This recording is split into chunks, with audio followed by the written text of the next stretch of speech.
We've got two speakers today, like my colleague said, and I'm Bill Reck. I want to start off with a poll question. I want to ask everybody, have you worked on planning a silage leachate system, treatment system before in the past? The reason I'm asking the question is because this will help Pete and I, as we're going through, to know how familiar our audience is with silage leachate. So I put that up. You can just answer, click on yes or no, and I'll share the results with everybody a little later. So again, the question for the yes or no poll: have you worked on planning a silage leachate treatment system in the past?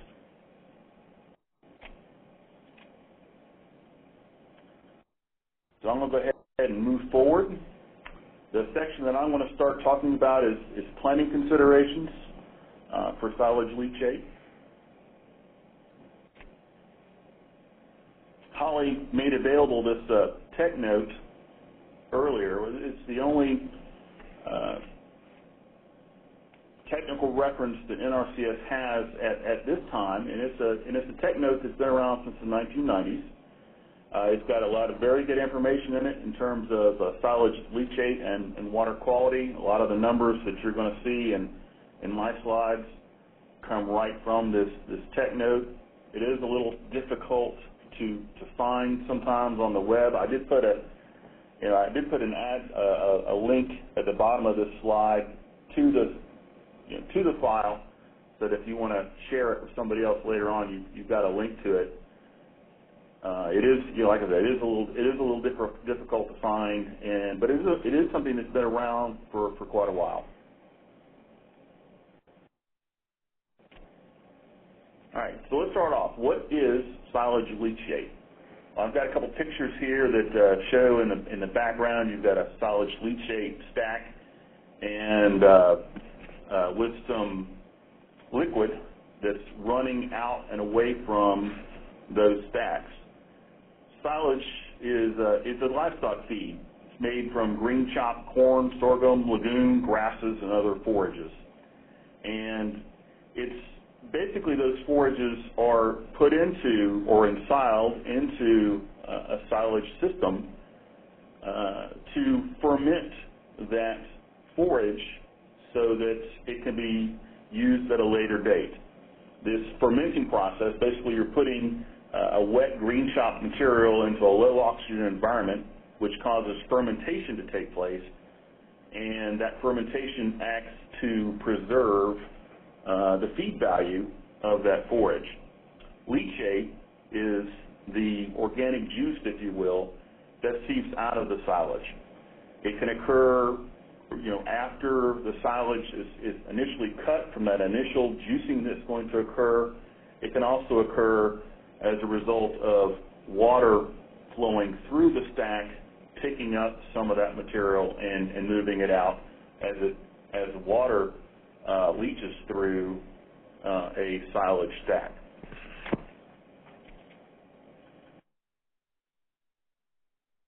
Got a couple more pictures for you of some silage. This is an older stack, and you can kind of see the material, the liquid running out of the stack.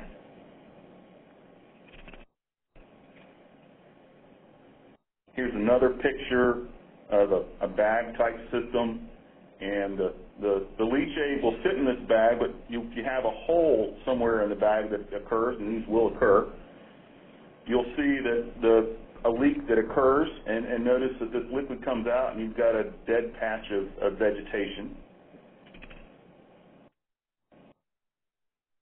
Here's another case. This is a vertical silo, and you notice that there's a lot of staining in the background to the right there, a lot of staining on that silo, and this is a case where it's leached out and is seeping through that silo.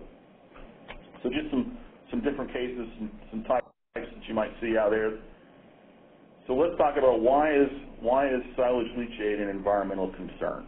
Here's a picture. You've got a silage pile in the background, and right next to that you've got a ditch, if you will, that's heading towards a water course. And you can kind of imagine how that might pose a problem. Silage is hot stuff. It's very high in BOD5. That's biochemical oxygen demand, and it's a lot higher than even domestic sewage. If silage leachate, 12,000 to 90,000 milligrams per liter. Compare that to raw sewage, 300 to 400 milligrams per liter BOD5, and you can see silage leachate is way more, has a lot higher biochemical oxygen demand than most other things.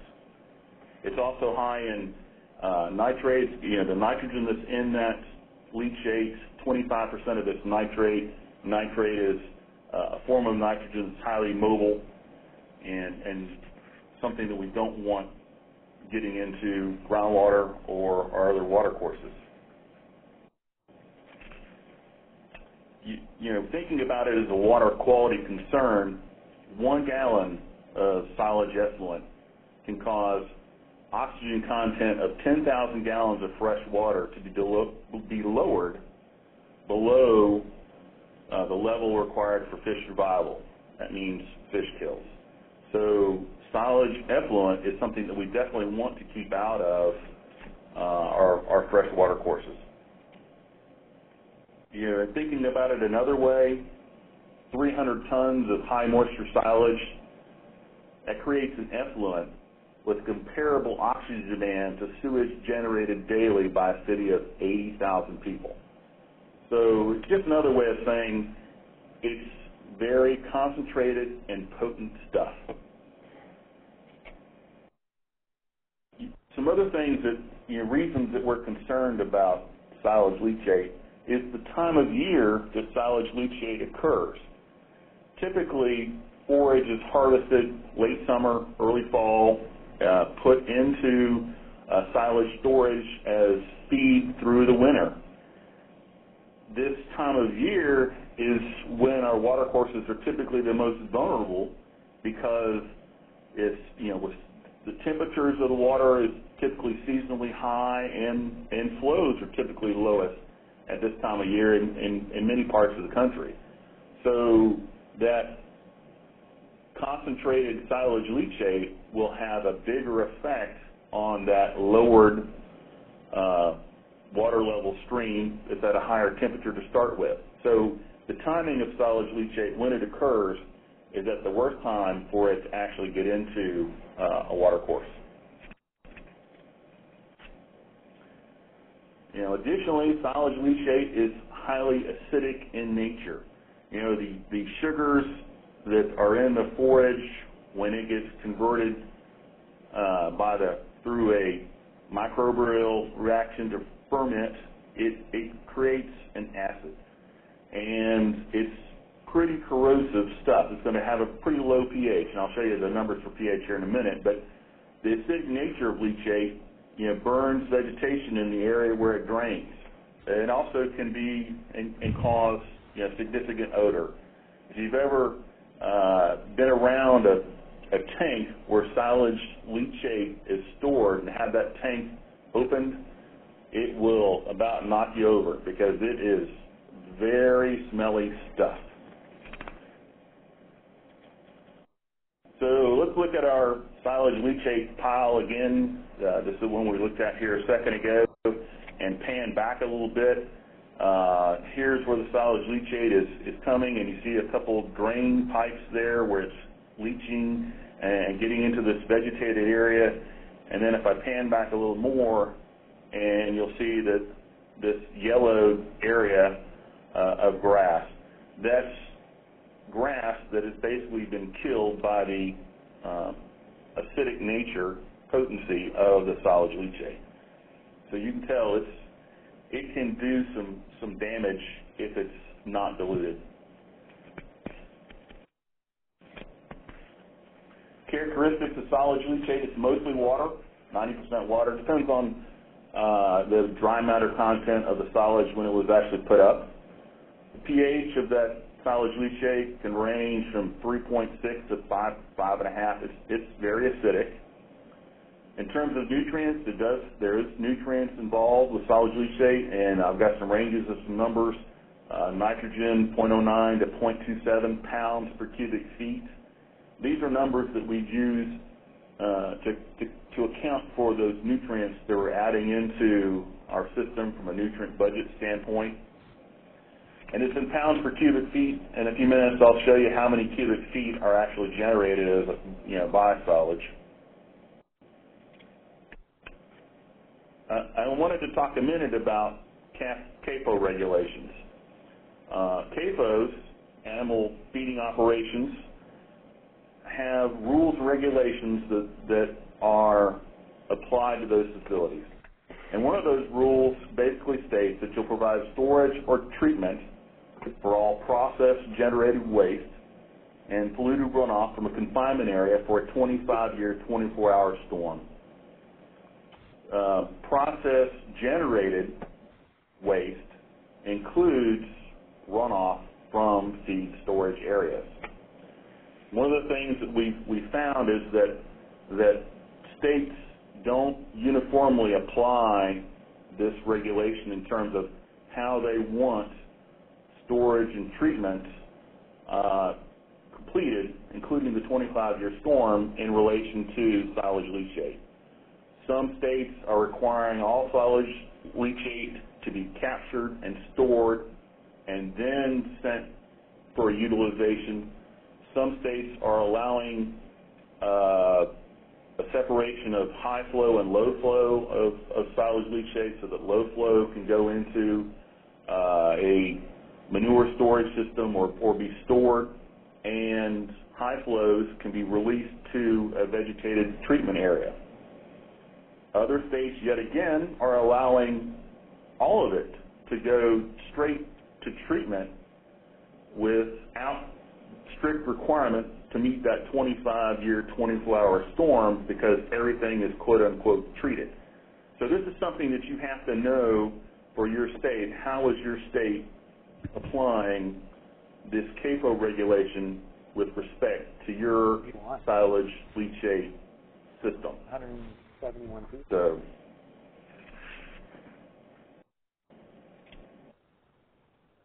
I want to talk for a few minutes about planning and how we, with some things, I'm going to walk through the different parts of the planning process with respect to ag waste management systems and talk about the interrelated functions of production, collection, storage, transfer, treatment, and utilization.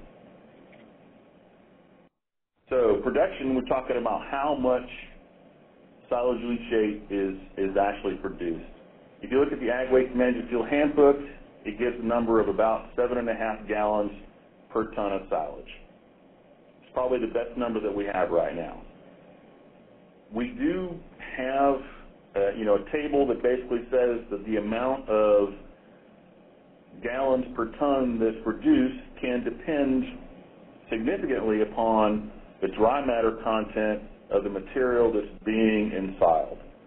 And it varies greatly. You can tell by this chart here at the bottom that if you go from 15% dry matter to 25% dry matter, you can go from 50 to 100 gallons per ton to 0 to 5 gallons per ton. That's a huge range of difference. What we know is that this, from a planning perspective, it's going to vary from year to year. We're going to suggest to producers that they try to create dry matter, as high a percentage dry matter as possible, so they deal with as little liquid as possible. But there's going to be times when conditions are such that that's just not feasible on the farm. So it's going to vary. Peak rate of production. You can have a peak rate of production as high as 1 cubic foot per ton per day for the first 3 to 5 days, but more of an average number is about half a cubic foot per ton per day if your moisture content is around 18% moisture. We can look at this in a graphical form and know that when we ensile material, when we first put that material away, there's going to be that first juicing that's going to occur. And most of the leachate is going to occur in the first week to 3 weeks. 50% the first week, another 25% the next 2 weeks. This leachate can continue for a significant amount of time after that, and it can be continuous if that silage has water moving through it from another source, rainfall or groundwater inflow or some other source of water moving through it. You can have that leachate occurring for a much longer amount of time. And that extra time is what we call secondary leachate, caused by rainfall, groundwater, stormwater, and it can occur for the life of the stack as long as it's basically open and water movement can move through it. So if you have spoiled silage piles that are out there, those can be sources of the secondary leachate. We call it secondary leachate because it's typically not as potent. It is not as potent as the leachate that comes out during that juicing of silage once it's first put away. How we reduce production, there's many different steps that producers can take, and these are things that we need to talk to them about, but only a couple of these do we actually have control over from a planning perspective. Producers can cut the silage at low moisture. We talked about that. Cut in dry weather. Make larger cuts, which means the actual pieces of the fodder is larger, which means there's less cut cell material that produces that juice. Keeping blades sharp reduces that juice that comes out. Eliminating ground and surface water infiltration, that's one of those things that we can plan for. We can make sure that we do things like cut off walls, cut off drainage, routing surface water, rainwater away from the stack, cover before rainfall events. Some other things that can be done: keep bunker silo faces vertical. That means when rainfall falls, basically there's less surface area of silage for the rainfall to hit. Keep loading areas clean. This one's important, and in some areas it can mean the difference of whether you have to capture the full 25-year storm and store it coming off of your silage area or not. One of the things that we're finding is that regulators, if these areas are kept clean, they're letting that high flow be diverted straight to a vegetated treatment area, a grassed area, if you will, without having it actually everything needing to be stored. Using absorbent materials, mixing materials in with the silage that are going to actually absorb some of that juice will reduce the amount that comes off. It's also beneficial because that silage, from the farmer's perspective, that silage juice nutrients since it is powerful, potent stuff, it's got good feed value. So there are advantages for producers that are doing that.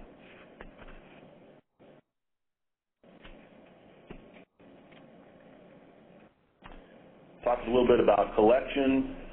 Keep leachate separate from runoff. Use diversions, intercept groundwater, roof gutters. Always consider corrosion when you've got anything that's going to be coming into contact with silage leachate. Collection, we can also do high flow and low flow separation. Here's a couple of pictures of some designs that are out there.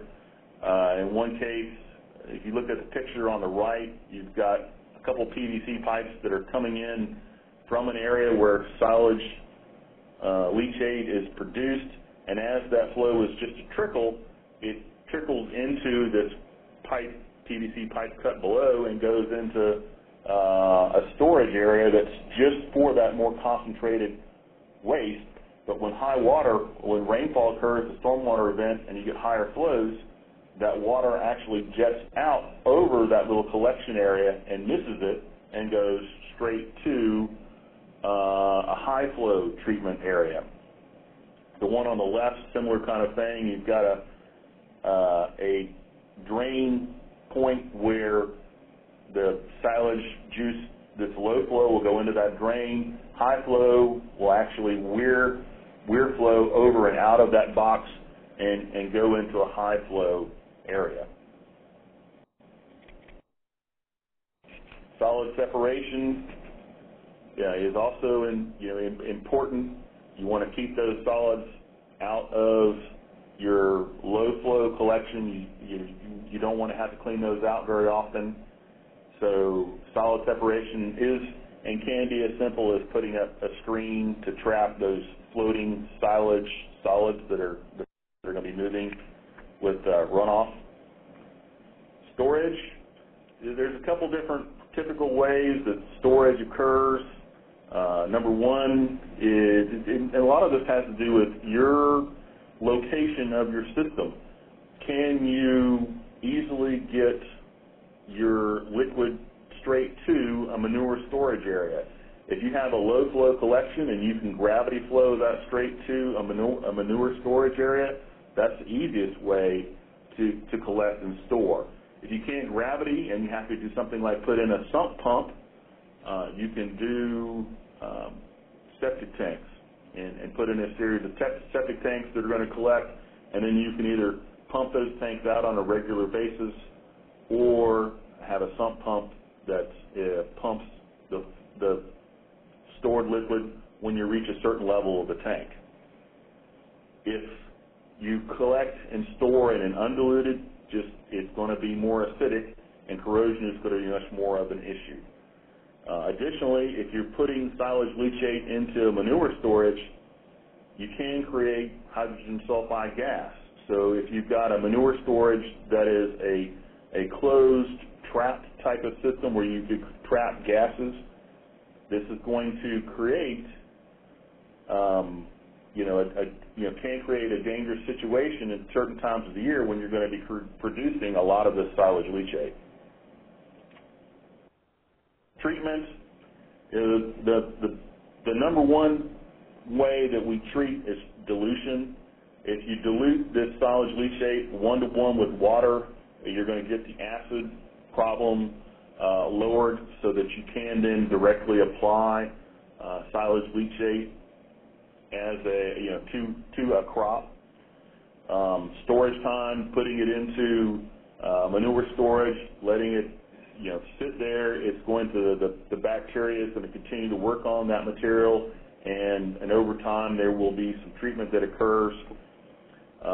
If you have, there are some times where you'll have to do things like aerate and neutralize, and these are typically times when odor is more of an issue. Aeration and neutralization are both expensive, so those tend not to be first choices. Transfer, gravity or pump, that's a choice we make based on the location of our system. If undiluted, we want to make sure that we're taking corrosion into account, and if diluted, conventional equipment. Some states have found that one way to deal with this is to pre-charge with water to dilute. So they'll have two floats in a septic tank, one float that when the septic tank gets full, pumps it out, and it may pump it out to a vegetative filter or a constructed wetland or to manure storage, and then another float that once the tank is pumped down, triggers a pre-charge of the tank with half full of water before any new silage leachate comes in. So you're going to get that 1-to-1 dilution. Utilization, land applications, number one method. Animal feed, not really recommended, but it is and has been done. Some ways that we utilize, vegetative treatment area, one method. If it's getting into the manure storage, you supply it the same, with the manure effluent. constructed wetlands. I know some states are using constructed wetlands to treat silage leachate. So those are a couple of methods that are used for that utilization part. So I've come to the end of my part. I'm going to turn it over next to Peter, and he's going to continue on. Okay, this is Pete Vanderstappen here, and I'm going to take, here's our survey results. Apparently 35% of the people have participated, done some stuff on silage leachate, and 28% have not, and 36% have chosen not to respond on the question. Okay, I'm going to go to my first slide here.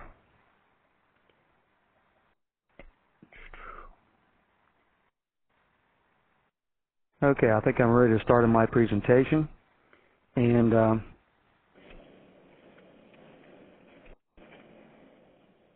we're going to do an overview here. A couple things I want to talk about today. First thing is, agree that leachate will happen. It seems to me, in my experience over the last 10 years, we need to do salesmanship on our part to the landowner that says leachate is going to happen sooner or later, and we need to address that. We're also going to talk about why these systems present planning and engineering challenges. It looks easy on paper to deal with the issues, but the reality is something else. I'm going to go over some common strategies for all systems. We're going to go over the typical BMPs that we'd use, and I'm going to look at some of the strategies we've used here in Pennsylvania. Also talk about some critical O&M items, and do a little wrap-up on the whole project. Agree that leachate will happen. This is you need to think about these things that a farmer says, I don't have a leachate problem, but somewhere down the road, weather conditions are going to force them to harvest that particular silage early and generate some leachate. Or I had one farmer with a custom hauler arrived a week early and said, I got to do it now or I can't do it. So the farmer is kind of stuck and says, okay, let's harvest that corn and make silage out of it. Maybe they had a bad call on moisture determination, and they thought it was drier than it was, and it wasn't. Generates more leachate. The other thing we run into is the actual facility, and this is a very common one, where the bunk silo, vertical silo, ag bags, whatever, are not very well built or haven't been maintained, and they don't contain the juice that's coming out of there, and that becomes a problem. And the last thing is waste silage not properly handled. We're talking, this is the waste material they don't feed to the animals, but it's waste product that's generated during the process of working the bunk, and piling that up in the wrong spot can cause problems with our stuff and also problems with the future down the road. So planning engineering challenges, site locations never considered when the collection of leachate.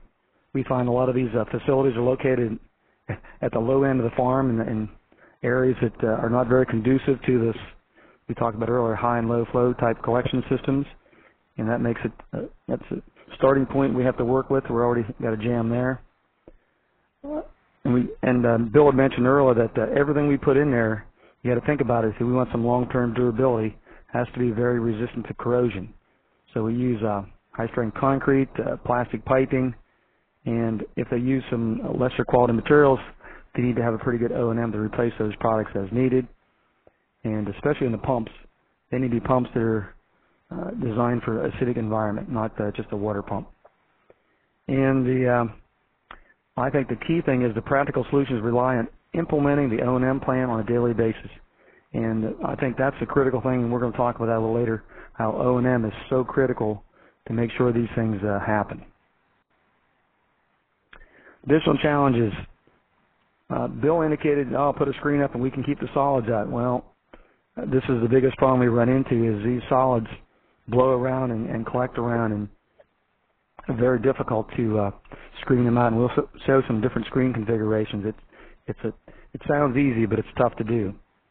And as always, the amount of empty bunk area varies. You go from could be a 1 acre bunk that's totally covered, and eventually it's going to be totally empty. So you have this variation of how much open area is there exposed to rainfall and collecting all that water versus being totally covered. The other issues we see is clean water diversion when the cover is not even there. That makes it very difficult. Spoiled silage kept on site and not removed. That spoiled silage is laying there, and when it gets rained on, it's not covered. It generates that secondary leachate, which becomes a problem again.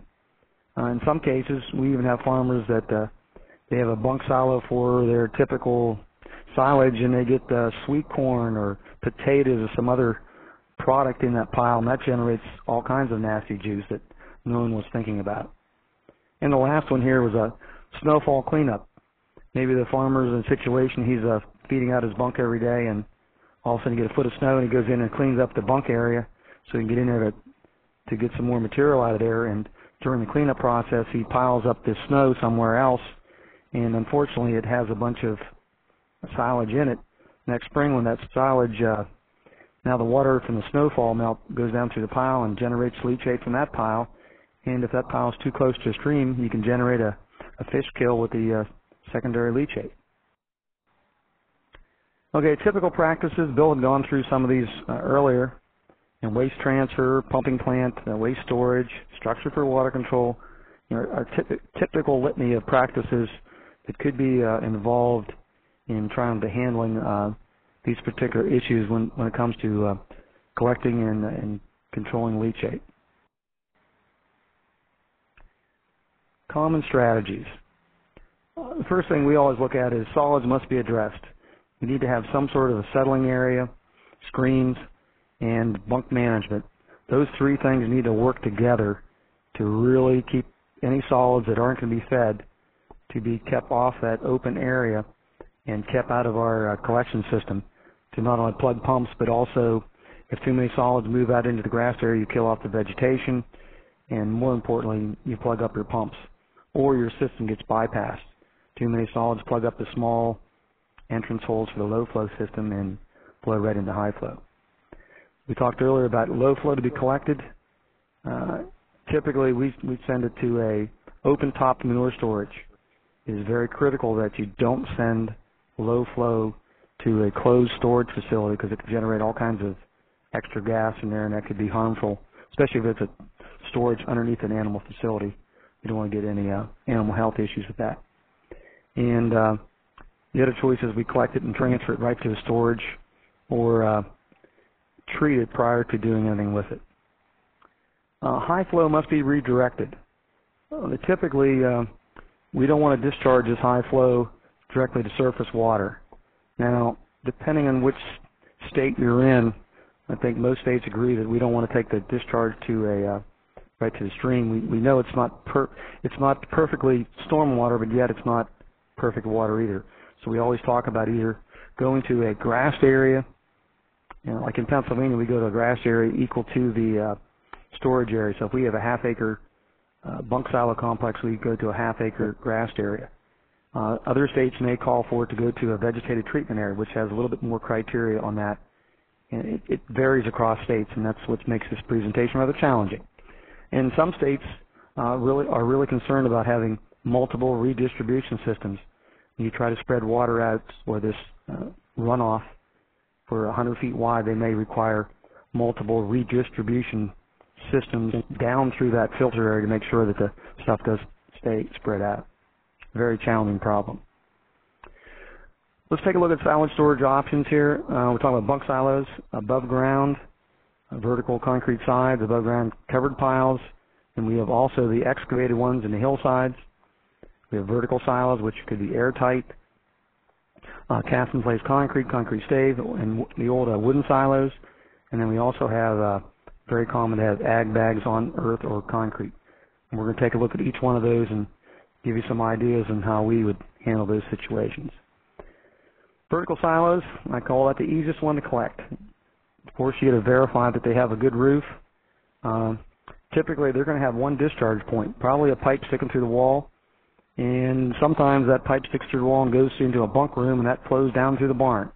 But on a few cases, we will have a buried pipe to somewhere, and we'll have to look for that. But it makes it pretty simple. But typical solutions, install a collection box right at the pipe, and then pipe the waste to a storage.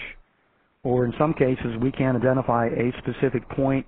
It's an older silo, it's kind of bleeding around the perimeter, we'll actually install a subsurface drain around the perimeter and then pipe that to a storage or temporary holding facility. And here's some examples where we have a situation where here's an example here where we have a vertical silo and we have a temporary storage facility right here. Here's the access point to that. Another example where we have some bleeding randomly around, and we just have I think we only have a 3/4 inch hole, a couple holes here, and the juice can get into this pipe. And in this particular scenario, it happened to be right next to manure storage, so we just piped it straight to the manure storage, made it quite simple. And on the left-hand side bottom, here's a vertical silo, stave silo, and this is our discharge pipe, and you can notice that there is some discharge coming out of this particular one. So not too difficult to address the silos, as long as you agree that there is a problem. Here's some more examples of ones we had worked on in Pennsylvania. If you look at the one up here on the before shot, this is a close-up of the silo that Bill had shown earlier, with all that nasty leachate setting out of it. And this is what the silo looks like as of last week. We actually put a pipe connected to the wall there and piped it underground. It comes way across this field here and goes into a 750-gallon tank, the temporary storage tank. Part of that tank, we have a kind of interesting scenario next to it.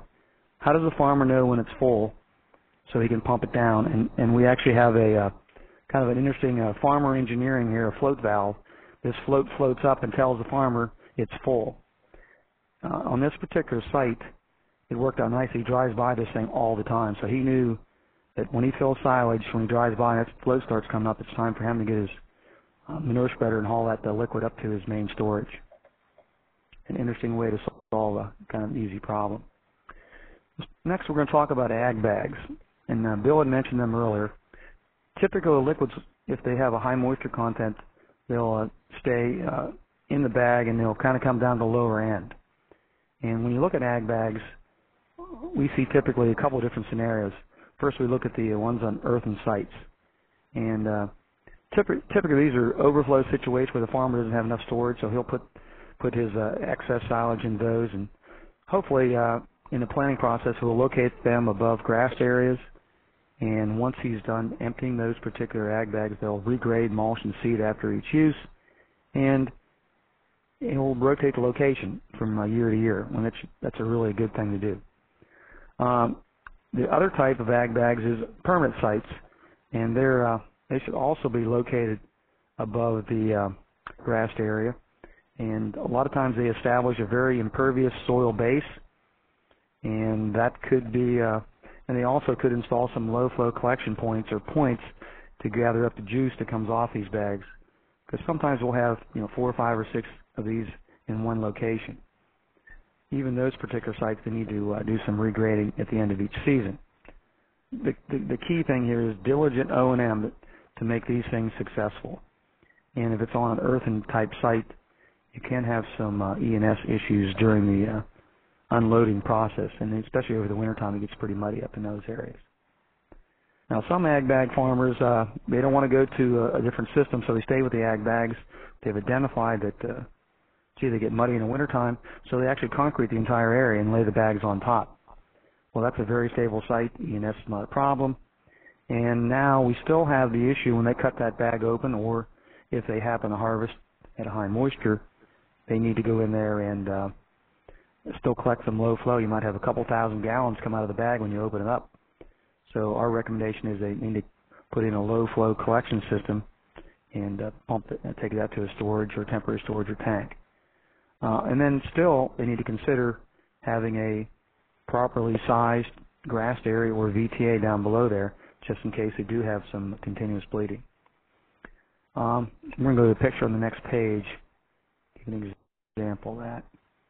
Here's a couple examples of ag bags, and the upper left-hand corner, multiple bags on concrete lot, and here's a detail of 2 different ways. And this is an example of the lower apron. They actually have a collection channel, could be heavy use area, whatever, collection channel across the bottom, and there's your discharge pipe, There's actually another pipe underneath there that the durable will drop in a pipe and go to storage. And if you get a rainfall event, it's going to overtop this entire thing and go down through the grass area. On the right-hand side, here's another example of an ag bag.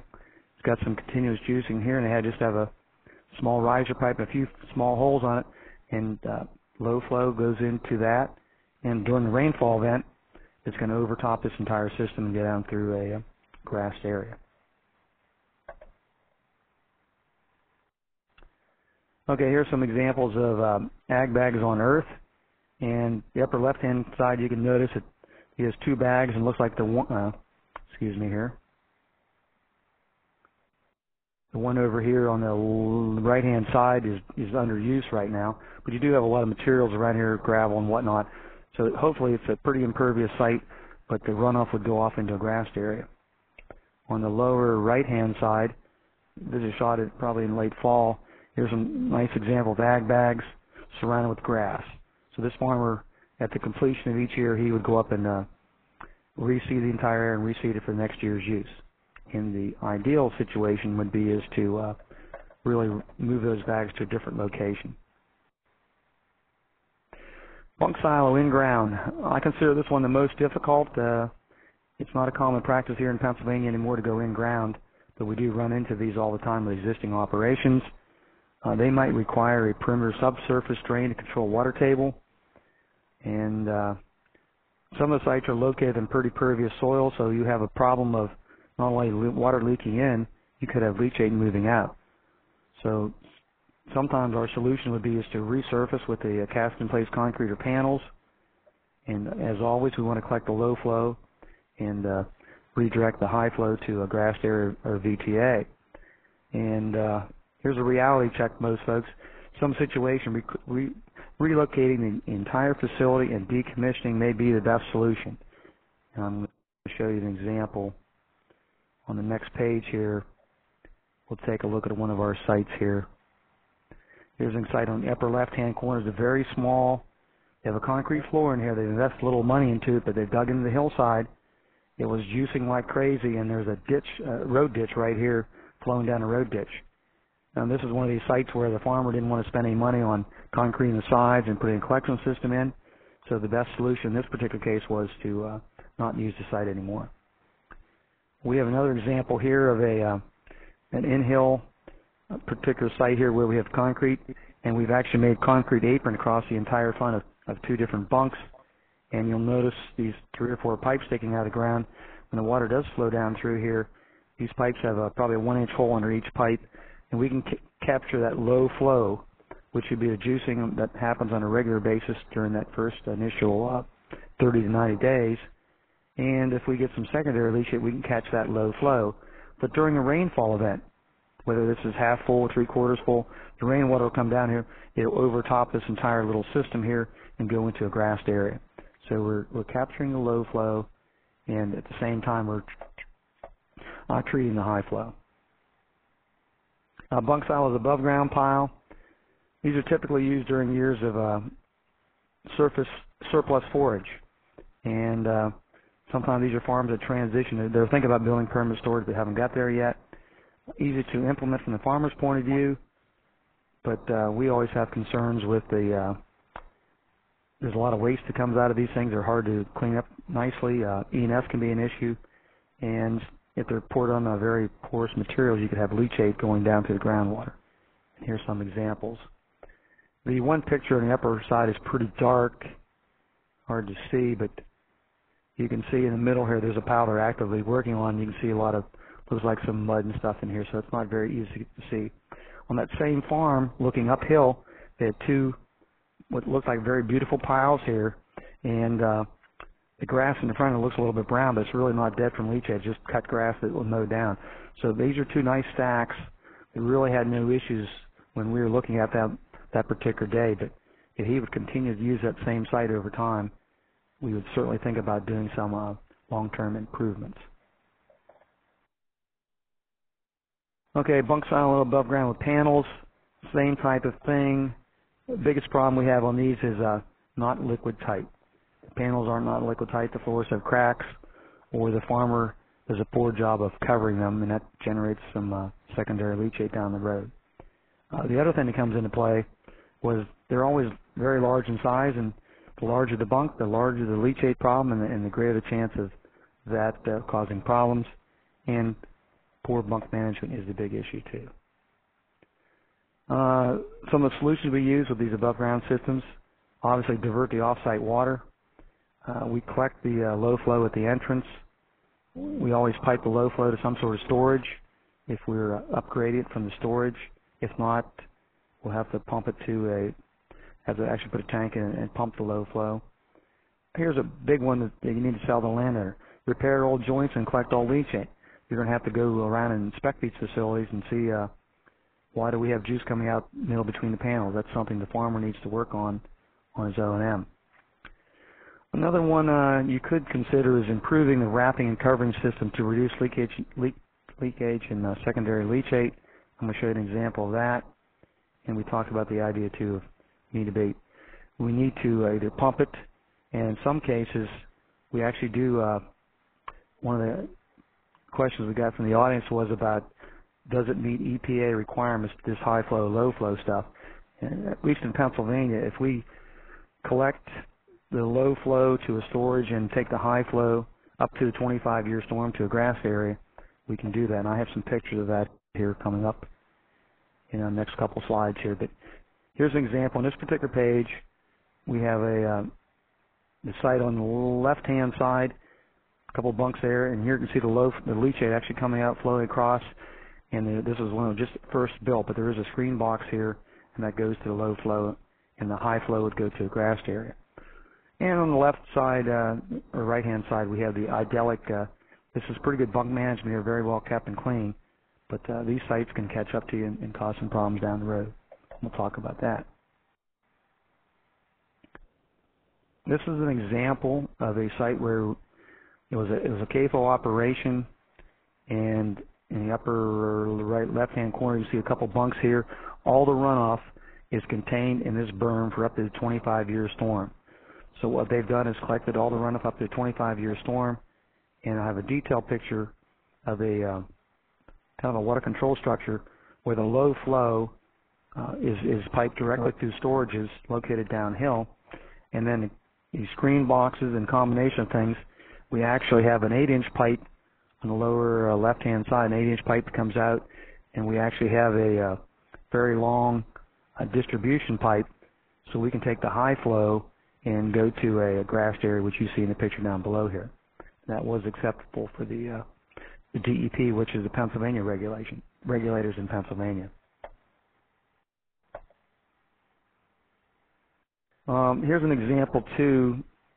This was a bunk complex that NRCS got involved in late in the game. It was a 1-acre site. The farmer built the 1-acre site. I think he used 6 inches of asphalt. He put 14,000 tons of silage into it.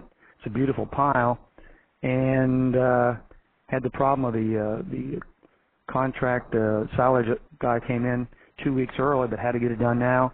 It juiced like crazy. So we came back about a year later and worked with him on coming up with some solutions. And it's kind of hard to tell, but in this picture here in the upper left, the bunk is on one side of the valley, and his farm complex is probably about a mile away, and that's where all the storages are. So it wasn't very practical to actually store the material or to have a small pump and pipe it across the valley. But what we ended up doing was putting in the tank was probably an 8 by 40 foot diameter tank, or 10 by 50, I think I noted here. So we have enough capacity to store at least 1 or 2 weeks of low flow leachate. It gives the farmer plenty of time to go through the process of actually hauling the material across the valley to his large storage. So that's an interesting site we had to deal with there.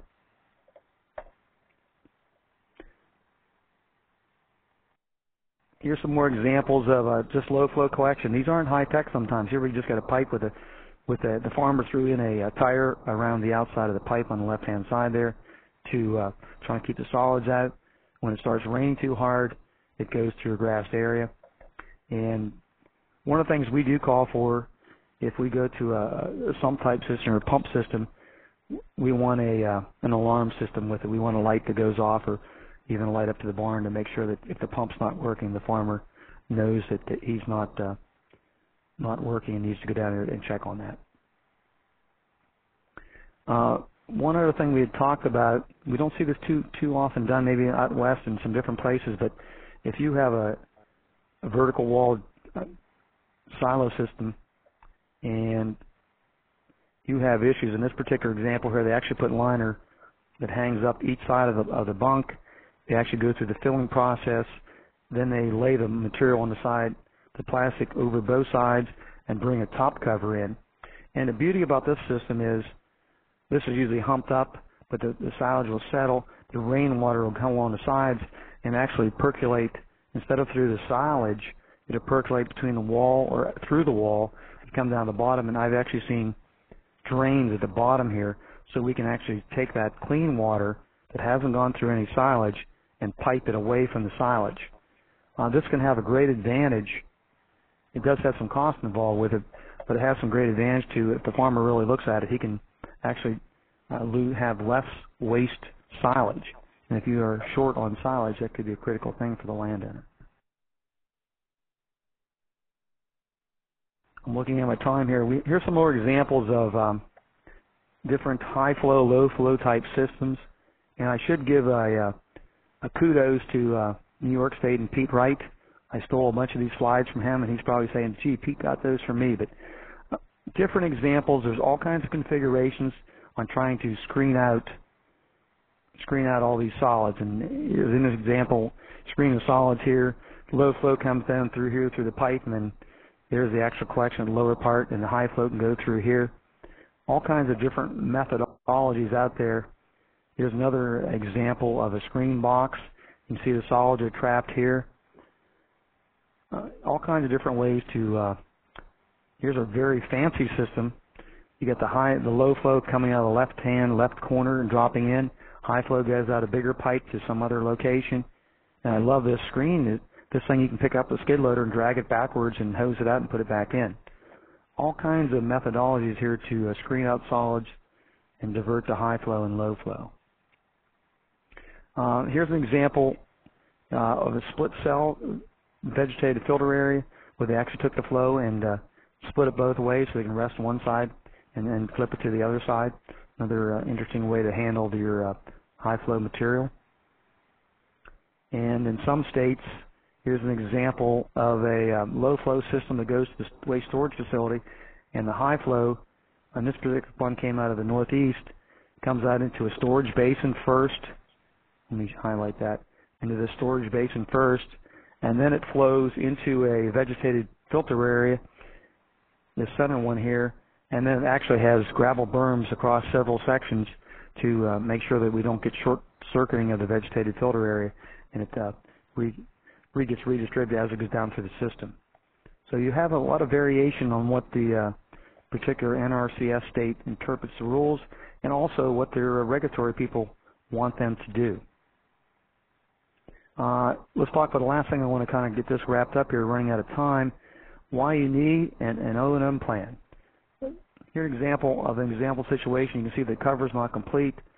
They overfilled the bunk. They must have had extra silage.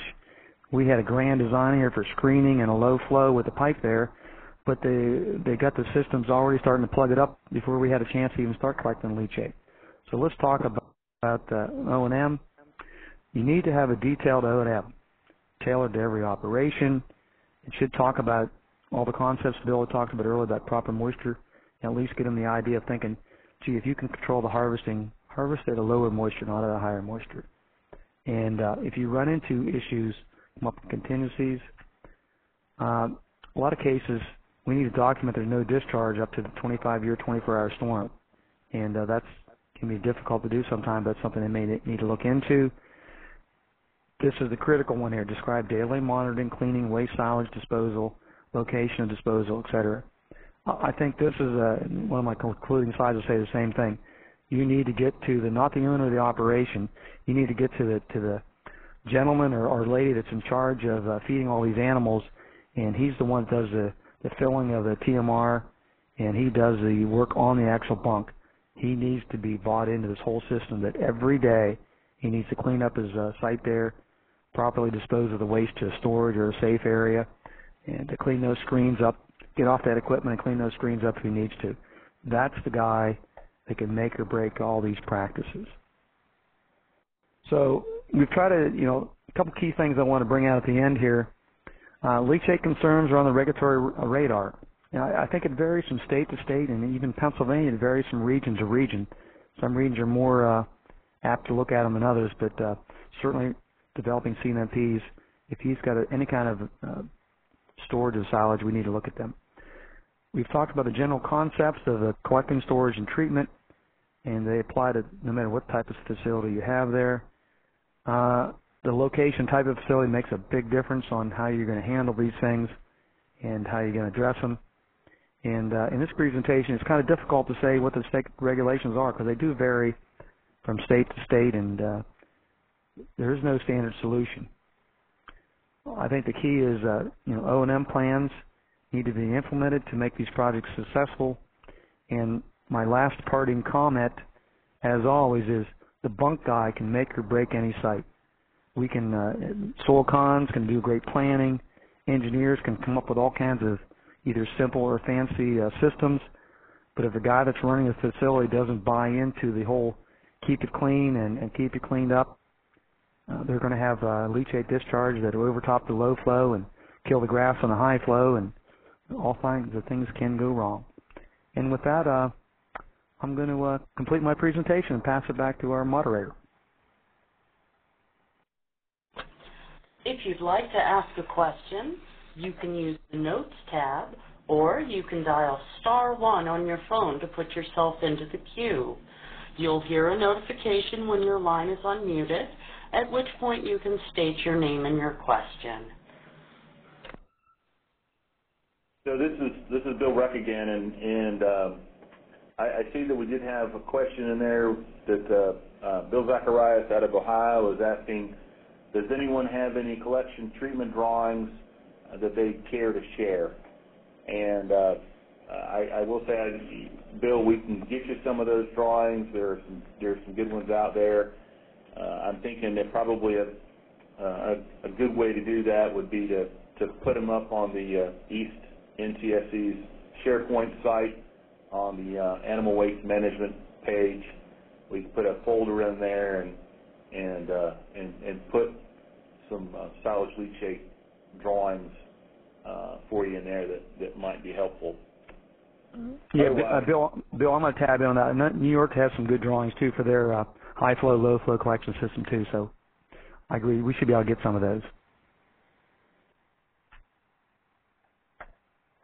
All right, we got a question. What was the website for the Tech Notes number 5? And if we could go to that PowerPoint page. Let's see. Which presentation? Yeah, it's in my presentation. It should be slide number 4. Yep. And there's that web address at the very bottom. If you weren't on early on and you didn't get a chance to download it, were you going to say something, Holly? Yeah, well, you could go ahead. Emily, if you could you go ahead and open up that PDF again? Might give people a second chance to grab it. And also, I was going to say that I'll make sure I include the handout in our replay materials. So if, depending on how fast people want to get their hands on it, I'll have the replays up in a couple of days. And that will be available at the Science and Technology Training Library and with the replay that we post up to our East Tech Center website. And we do have a question on the line. Okay. Oh, one moment. Go ahead, Barbara.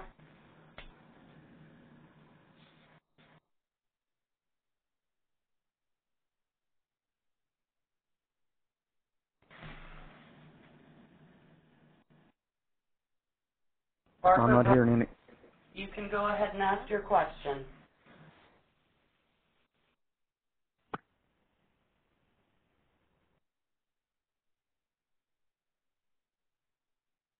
Well, I guess not. There are a couple questions here from Chris Dodge. Should we answer those? Yeah, let's do that. Barbara, if you've got your question, try again, but let's go ahead and.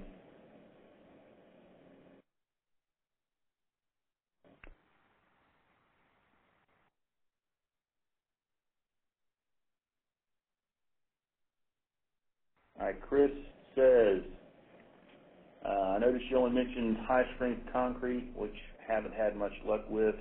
Would an asphalt layer on top of the concrete be better?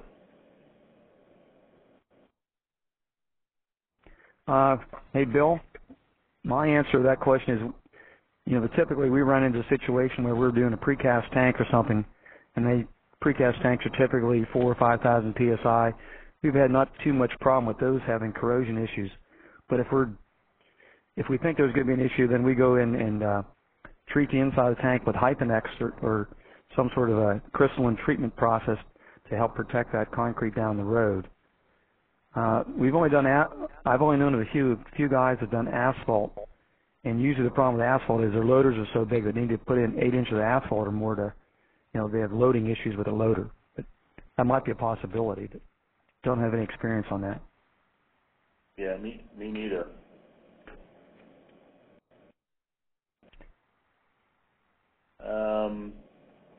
Janet Vosberg says that Wisconsin's got several drawings on their NRCS webpage.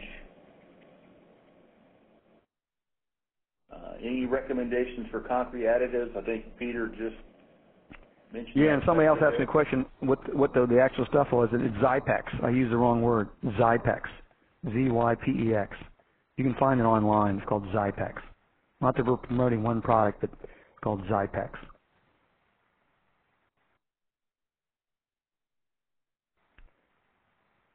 Bill, you want me to take this question from Lewis? Yeah, Louis Legault says, what treatment options are used currently for small farm which have a solid waste system and no room for a VTA, besides hauling off wastewater periodically? 2 ag veg since are all funding options or anything else? Yeah, these small operations, I think, I did one for a Amish operation where they didn't have any manure storage at all too, so we didn't have anywhere to pump it to. And the simplest thing to do there is, if you collect the hot stuff, is try to dilute it down with water, and then you can pump it onto a grassed area. That's the only thing I can think about doing, if you have enough grassed area to even do that. Hopefully it's not generating much material anyway. That's the really only answer I have for that one. There's just some tough sites. I'm passing it back to you, Bill. All right, so Scott asked, is there a rainfall that determines low and high flow? Pennsylvania, we're looking at, we don't base on rainfall. We're thinking less than 10 gallons per minute, and we're really looking at leachate. So as long as we can capture all the leachate into the low flow system, we're happy. Once it starts raining, probably get over a quarter inch or so, and you actually start getting any kind of volume of runoff, you're going to wipe off that little bit of that flow of leachate coming down through there. Everything else above a quarter inch is probably going to be, we've considered high flow. Because now, even if you have some residual laying out there, it's going to be very, very extremely dilute. So we're not really basing it on a certain rainfall. We're basing it on just, if you can come up with an estimate of what your leachate production is, you think you're going to get 10 gallons a minute, worst case, then you can size your inlet for that. But we're not really looking at rainfall. Yeah, and 10 gallons a minute isn't very much. So yes, yeah, it doesn't take much. An inch hole with 5 inches ahead is a lot of water. My screen does not show any PDFs or CCA information. Yeah, to answer that question from William Keating and others that are interested in the Certified Crop Advisor's information, Emily, if you would go ahead and launch the instructions document for the CCA form and also the CCA sign-in sheet. This is the information that the Certified Crop Advisors need to complete their form and send it back in to me. Please type in your name and your CCA number. No signature required. save the file with your last name and the file name and send it right back in to me. That's the easiest thing to do. For those of you that might want to wait a little while before you do that, make sure you send it to me within 2 days, because I'm pretty prompt about getting these all tied together and shipped off to the certified crop advisors. Hey, Bill, do you want to tackle, we have a couple more questions here on this constructor wetland. That's more in your bailiwick. We have not had much, we've put constructor wetlands at the low end of maybe our grassed area or VTA, but we've not had a lot of success with using wetlands to do treatment. It could be a polishing system, but certainly not treatment, but different states have different ways of looking at it. Yeah, Jeremy, the best way to get that would be to send me an email, and I can let you know which state is doing that. There's a I know one state that actually sent me some information on that, and I can get you in touch with that state. That'd be the best way to see what they have. I see another question here from Terry Feldman. What are certificates for professional engineering PDH? I'm sure there are engineers in Pennsylvania. They can, I'm not sure how they're going to verify they did a course. I guess in Pennsylvania you can just say I listened to this course and self-document. Well, and tomorrow, once I get the participant list, I'll send out a memo that's attached to an email to all participants today that basically gives the title, the date, and a description of this training. And that should work for them then. Yeah, and that'll show your name on the list of participants, and you can submit that as you need to receive credit. Will that say it's a 1-hour presentation? Yes, it says it's a 1 hour. Great. At least in Pennsylvania that worked for us. I'm not sure about the state that Terry's in, but that would cover the engineers for those states. Pete, have you got any pump recommendations? Bill Zacharias has asked. No, that's a sticky wicket. If you start reckoning, we do use a lot of pool pumps and some other pumps, but if the pump is suitable, what we found in most cases, if the pump is suitable to take care of, milk house wastewater, which has some acidic acid cleaners and those kind of things in it, if they have the proper seals and stuff for that, it typically will work with the silage leachate. But I really prefer the landowner needs to go to his local pump supplier and say, hey, I want to pump this stuff. It's very acidic. Here's what it looks like. Well, then pick that pump. We can tell you the horsepower and the head we need to get, but the wrong pump will be chewed up pretty fast.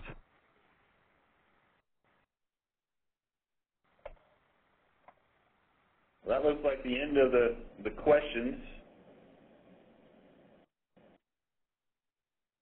Okay, Bill. Pete, thank you very much for another informative webinar today. We had really good participation. I appreciate everyone that tuned in today. Please, everybody, join us for our next webinar, which I believe is September the 12th, if I'm remembering correctly, and that's the Biosecurity for Farm Visits webinar. So we'll talk to you again soon. Thank you, everybody.